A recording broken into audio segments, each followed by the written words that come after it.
Hey everyone, JVGM98 here, and welcome to my video on Nintendo's E3. Without getting too much into details, in my opinion, I feel like Nintendo's E3 was the greatest E3 conference that we had. This year's E3 kind of felt lackluster. A lot of the conferences weren't that good, but if you ask me from the ones I watched, without going into details, as we will have a podcast focused on that, I do think that Xbox was also pretty good. But to me, I think Nintendo took the cake on the best E3 this year. It wasn't the greatest E3 per se, but it was still probably the best that we had for this year. And I'm just going to talk about what I enjoyed from the conference, or in this case, a Nintendo Direct. But anyways, let's get into it. So we're going to go in order of what was shown off in the Nintendo Direct, and that we're starting off with Super Smash Bros. Ultimate's newest DLC character, Kazuya Mishima from the Tekken series. Now, I was actually surprised to see Tekken in Smash. Now, not that it was impossible, but more so the fact that I just didn't think it was going to happen, especially after Heihachi's Mii outfit came back with Min Min. You'd think they would have saved Heihachi's Mii outfit for when they revealed Kazuya, but no, they released Heihachi's Mii outfit before, and now we're getting the Tekken rep. Like, I don't know, I find it interesting. They didn't save it for Kazuya. They just said, screw it, here, Heihachi's Mii outfit alongside Min Min. But whatever. So, just the fact that we have a Tekken rep is pretty awesome. I just didn't expect it to happen after that Mii outfit, but it's cool to see that Tekken is finally represented in Smash, and once again, making Fighters Pass 2 feel like this Fighters Pass where Sakurai is trying to tie up loose ends. As for the character, I think he looks cool. I was never really big on Tekken. I know some of the characters, but that's also thanks to like learning about other fighting games, Project Cross Zone, and some other stuff, but I'm not too familiar with every character. But I do think that Kazuya's inclusion in Smash Bros. Is very cool, and the fact that they incorporated Devil Kazuya into that is also incredible, and I'm really excited to see what they're going to show off for him in the presentation. And before I get to the next topic, I want to mention that I don't know much about Tekken's music, but I love the Tekken Tag Tournament opening theme. That theme is amazing, and Jin Kazama's theme from Tekken 3. So long as those two songs are in there, which I'm pretty sure are very high likely, then I'm completely fine. The next game I'm going to talk about is Marvel's Guardians of the Galaxy. Now, I definitely don't think this game was a massive highlight at Nintendo's Direct, let's be real here, especially after watching the Square Enix conference where I was like, this is taking up a little bit too much time. I will say though, I think the prospect of the game is very interesting, especially with the fact that they're going for a single player game compared to what Marvel's Avengers was, where it's a live service. But this is a game where we're in a wait and see situation. I'm gonna wait until the game releases before I buy it and see what people have to say about it, especially with what I saw from Star-Lord's gameplay and the Square Enix Presents, where I was just kind of meh. So when I saw it at the Nintendo Direct, I was like kind of meh as well, become like, bro, I get to see this game again. But a part of me was like, this is cool, okay, it's coming to Switch. However,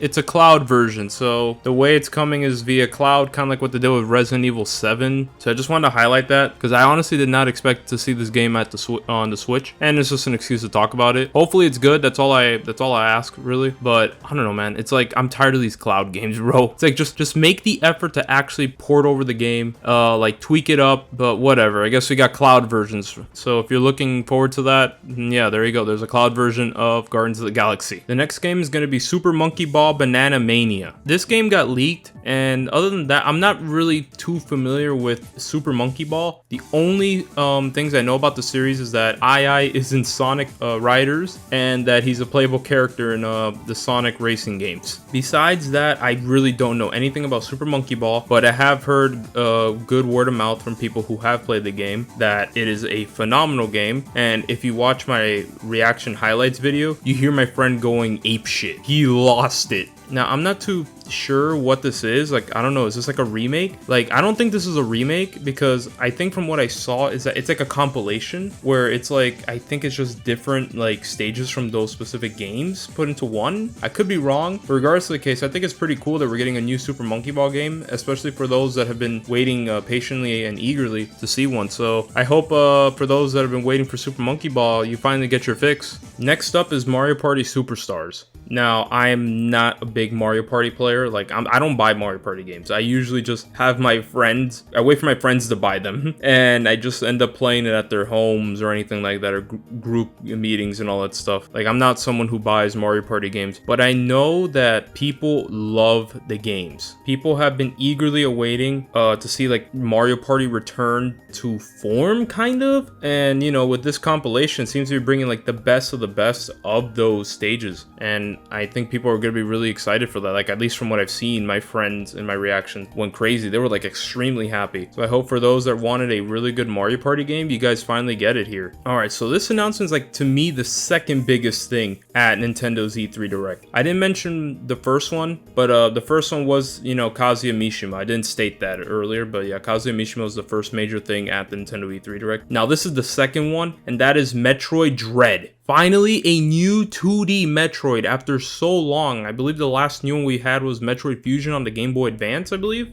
It's been such a long time since we've seen a new 2D Metroid game, and I'm finally glad it's happening. I love 2D Metroid. I played Super Metroid, and when I saw Metroid Samus Returns get announced, I lost it. I thought it was cool. We were getting a Metroid 2 remake, pretty much. And now here we have Metroid Dread, where yeah, you feel the dread. This game apparently was like 15 years in the making or something. It's been a game that they've been wanting to make for such a long time, but due to technical limitations, they weren't really able to do much with it until now, I think. And I don't know, it's like, I'm just glad to see that the project finally was able to stand up and run. But yeah, no, Metroid Dread seems very interesting, especially the robots that chase you into new rooms and everything. And whenever a robot comes through, you kind of have to like cloak yourself and disguise yourself so you don't get seen at all. Like, I think Metroid Dread is going to be setting up to be one of Nintendo Switch's GOATs. From what I saw of the Treehouse, I'm very interested. It definitely has that same feel to Metroid Samus Returns on the 3DS. I mean, it makes sense given how it is the same developers. But still, nonetheless, I'm really happy to see something Metroid at this year's E3. Sadly, no Metroid Prime 4. We'll have to wait on that. But hey, we got something Metroid, a new Metroid game. I'm really happy, and let's see how it turns out to be in the finale. We're not going to spend too much time on this next game, and it's Mario Golf Super Rush.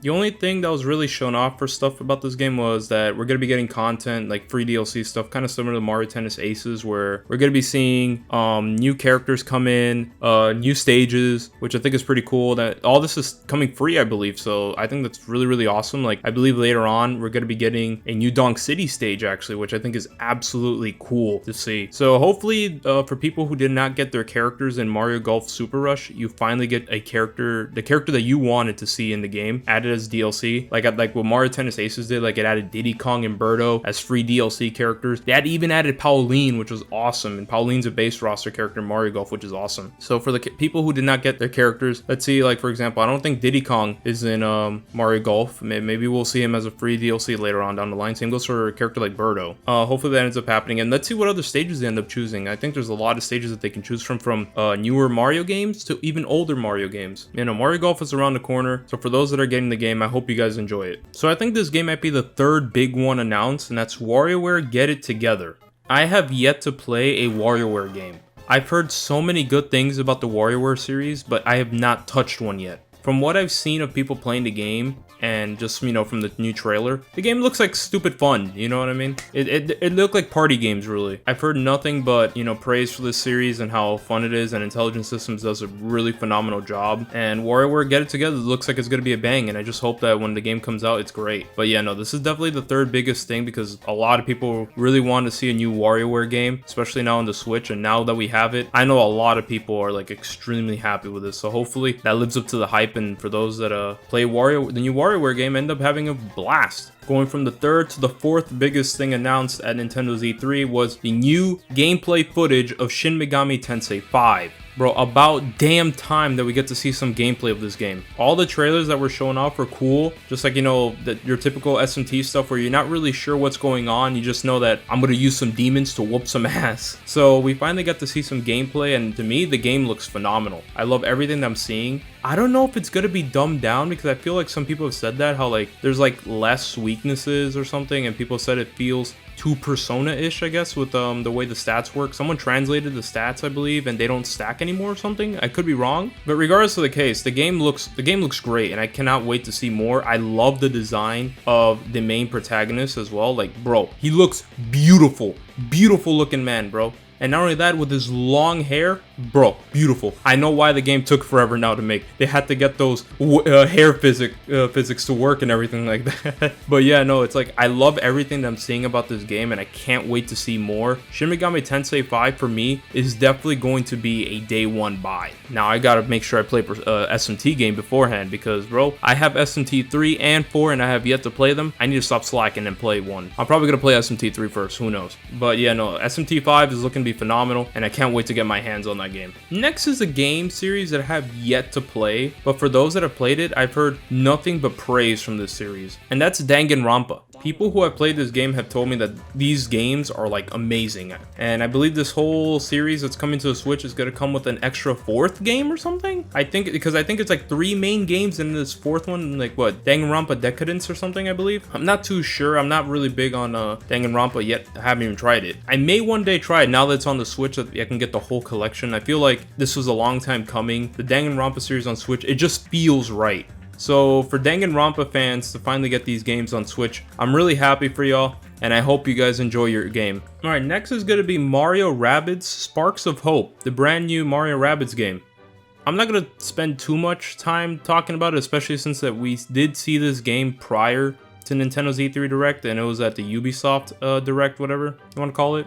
And there it was officially shown off with the trailer and everything. Rabbid Rosalina is going to be in the game. I have yet to play the first game. Like, it's been on sale so often that I have yet to buy it. I should buy it and play it. Like, apparently it plays like XCOM, but from what people have said, the game is like phenomenal. The game is like a must-have for the Nintendo Switch, so I probably will get the first one eventually. And if I do end up enjoying the first one, I'm definitely gonna get the second game. And from what people have said about the second game is that it's looking great. Like, and at least from what I've seen, that CG trailer was cool, and the gameplay looks like Mario Rabbids, but looks more interesting, I guess I could say. I don't know. I am looking forward to seeing this game release. And yeah, no, like, I'm glad to see that Mario Rabbids got a sequel, especially with the amount of positivity that the game got from people who play the game. All right, next one after that is, to me, the 5th biggest one. I did not expect to see this get announced at this year's E3. I didn't expect to see the series come back at all. And that is Advance Wars 1+2 Reboot Camp. Intelligent Systems and Nintendo are bringing back Advance Wars. I did not expect to see this at all. And I believe the game is also being made by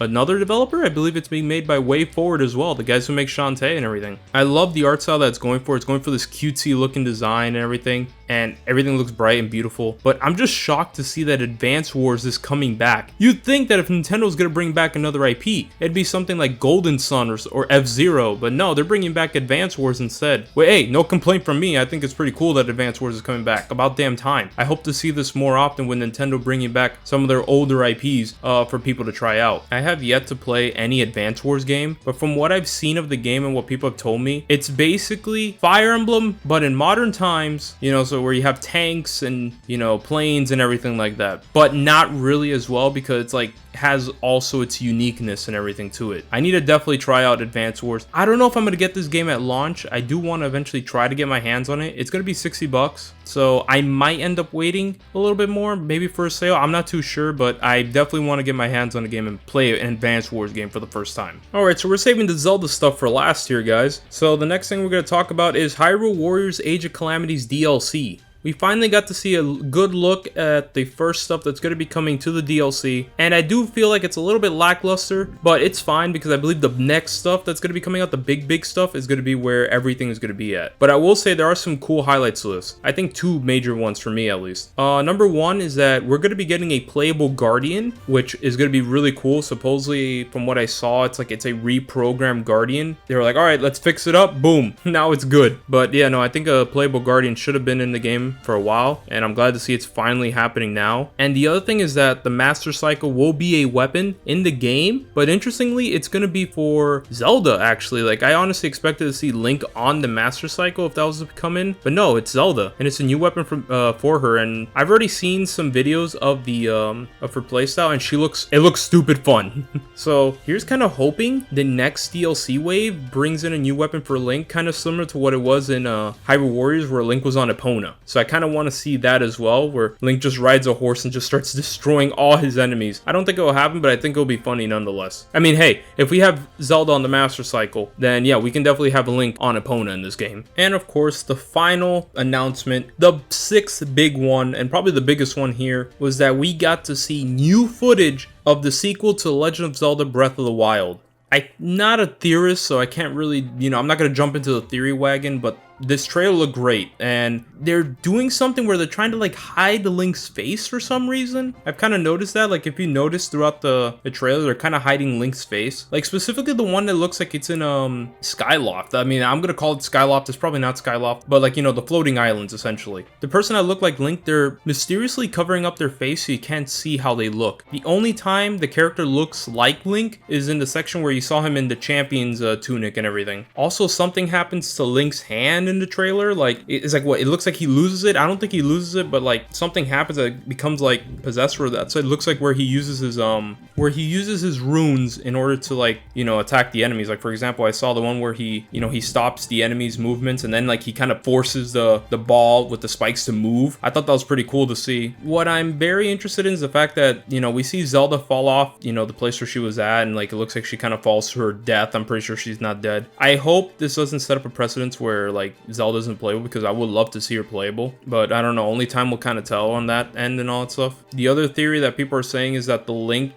that's you know, you don't really see his face in those islands, is actually the original like hero or something that was like shown off in like the art and everything like that. So that could be that and all that stuff, the original Link, whatever you want to call him. So yeah, no, who knows? Like, I'm not really gonna theorize too much on this. Other than that, I'm just really excited to see more of this game. But the one thing I really do hope for is we finally get some proper dungeons here. That's one of my major complaints from Breath of the Wild, is that I wanted to see some like traditional dungeons. The shrines satisfied me, but I want like more. I want like some full-blown dungeons, full-blown temples to explore, do puzzles. That's what I hope to see in Breath of the Wild 2. Let's see what this official title drop is going to be. According to Nintendo, they can't really say what the title of the game will be because of spoilers. Who knows? We'll have to wait and see, but regardless of the case, the Breath of the Wild 2 is looking beautiful, and I can't wait to see what the final product will be like. And that pretty much covers up everything that I enjoyed from Nintendo's E3 Direct. I personally believe that Nintendo had the best presentation at E3, and I feel like they won E3 easily. There wasn't much competition, in my opinion. I felt like this year's E3 wasn't that good, but Nintendo, in my opinion, nailed it out of the park and kind of saved the E3 in general. It's as if they carried it. But that's personally my opinion. I feel like Nintendo won E3. But what are your guys' thoughts on Nintendo's E3 conference this year? Did you like it? Did you think it was underwhelming? Or did you thought it was whatever? Let me know in the comments down below. Anyways, thank you for watching this video. Please leave a like, favorite, share it around with others. If you aren't subscribed, make sure you subscribe to my channel. Also, follow me on Twitter. That's where I'm always on, and you know, you can take a look at what I post. Anyways, have a great day or night whenever you're watching this, and take care.